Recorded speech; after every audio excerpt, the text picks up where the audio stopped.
use a bunch of different kinds of works. Can I listen to your guys' conversation? Yeah.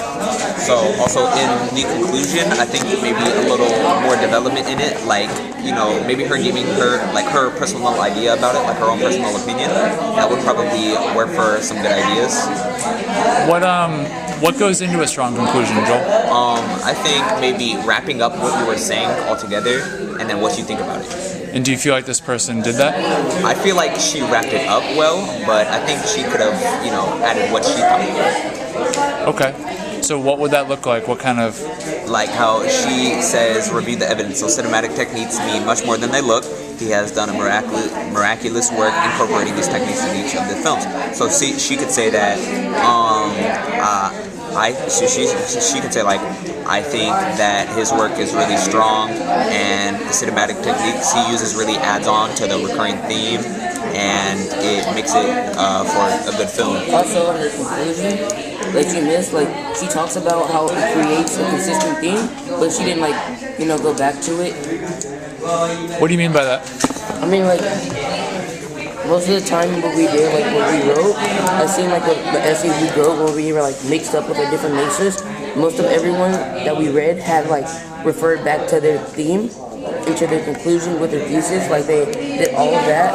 And here she just talks about how he just uses low angle shots, long shots with crane to help create a consistent theme. So what would you suggest for the person to do if you were talking to them? Tie your theme back into your conclusion to make it like clear and why you chose it, what is the reason, like it's all in there. Like, what do you mean by that? Hard to explain. What are you trying to say? I heard you say in their conclusion they want to tie it back and explain it, right? And so I guess I'm curious in what ways this person's conclusion did not achieve that goal. I mean, theme-wise, like, because her theme, what was it? I don't know, actually. Did she even have a theme? Did it say one? The current theme is Charlie and the Chocolate Factory and Edward Scissorhands. Actually, it's not really much of a theme. I think she's just, limiting like the movies that she wanted to talk about in the paragraph.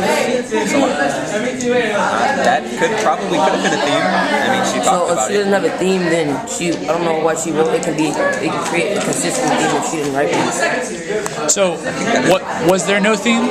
Let's go back to the introduction. I'm going to come back and I want to find out if this person had tried to identify a theme.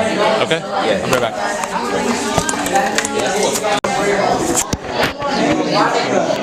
All right, I'm back. All right, so we figured it out. We found the theme. So when you said look for it, I had just stumbled upon it. Outcaster would bring people together, and I think that's what she was saying, because in her body paragraph she talks about basically how Willy Wonka outcasted himself, and he brought people together with his 5 golden tickets. And Edward Scissorhands was an outcast that she used in body paragraph 3, and his ability to do what he did brought other people together. So we just came to the conclusion that that's probably what she meant in her conclusion, like when she tied everything up. So I think she did a pretty good job. So yeah, because when it took us a second to realize it, but that she uses two of the same films in different paragraphs, and then she used a different one for another paragraph.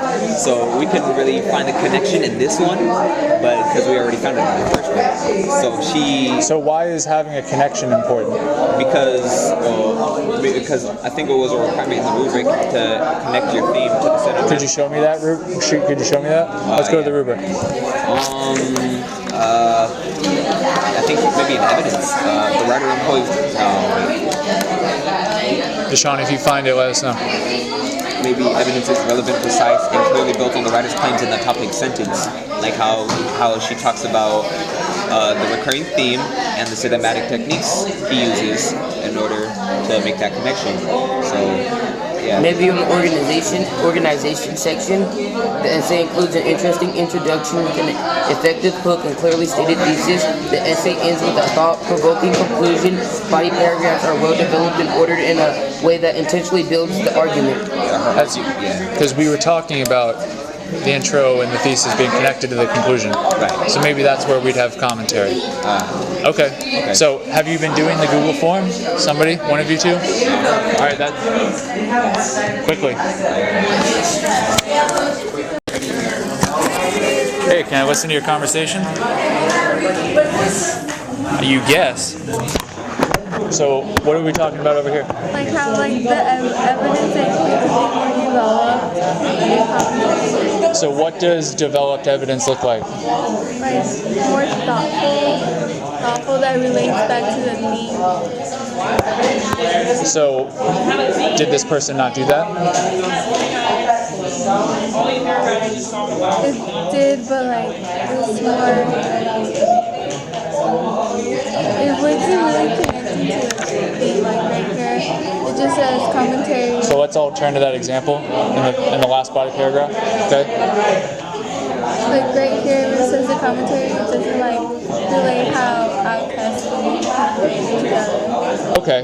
So let's do this. Let's read the thesis statement and let's read the commentary, okay, and see what kind of connections we have or don't have. So I see you underline this as your thesis statement, okay?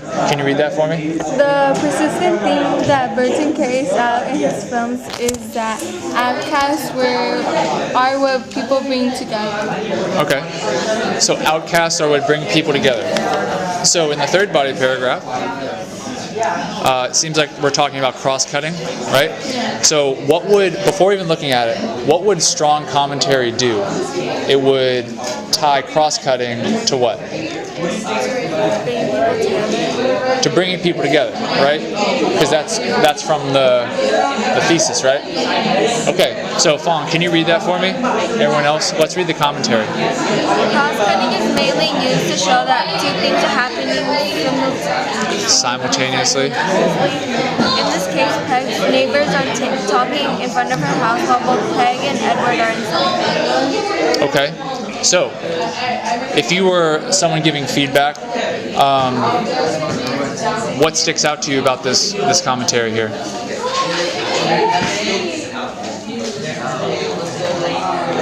It doesn't show how outcasts bring people together. I agree. Let's look at the closing though. It says, Burton uses a lot of cross-cutting in his films, Edward Scissorhands, but this particular scene is significant because it shows how Edward, the outcast, is brought the town together. Is that enough? Is that adequate? Would you say that they did their job there in the closing? What are you thinking, Vidal? I think he explained a lot about at the end. He needs to end it like more like about Burton and Okay. So, is that what you would say to this person if they were sitting across from us? Yeah. Okay. Thanks, everybody. Keep working.